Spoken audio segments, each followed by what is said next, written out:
চট্টগ্রামের সীতাকুণ্ডে থানা যুবদলের নবগঠিত কমিটির আনুষ্ঠানিক আত্মপ্রকাশ উপলক্ষে বর্ণাঢ্য বিজয় মিছিল অনুষ্ঠিত হয়েছে। এ উপলক্ষে নতুন কমিটির সভাপতি, সাধারণ সম্পাদক সহ সকল নেতৃবৃন্দকে ফুল দিয়ে শুভেচ্ছা ও অভিনন্দন জানানো হয়।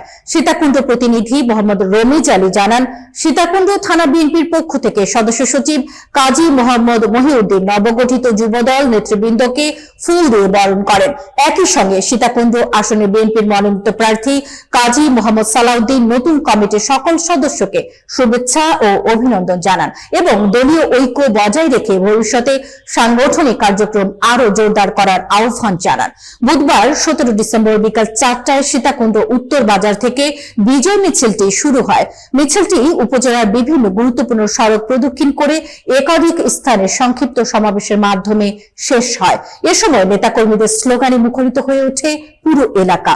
সংক্ষিপ্ত সমাবেশে বক্তারা বলেন, নবগঠিত এই কমিটি যুব সমাজকে সংগঠিত করে গণতন্ত্র পুনরুদ্ধার ও জনগণের অধিকার প্রতিষ্ঠায় অগ্রণী ভূমিকা পালন করবে।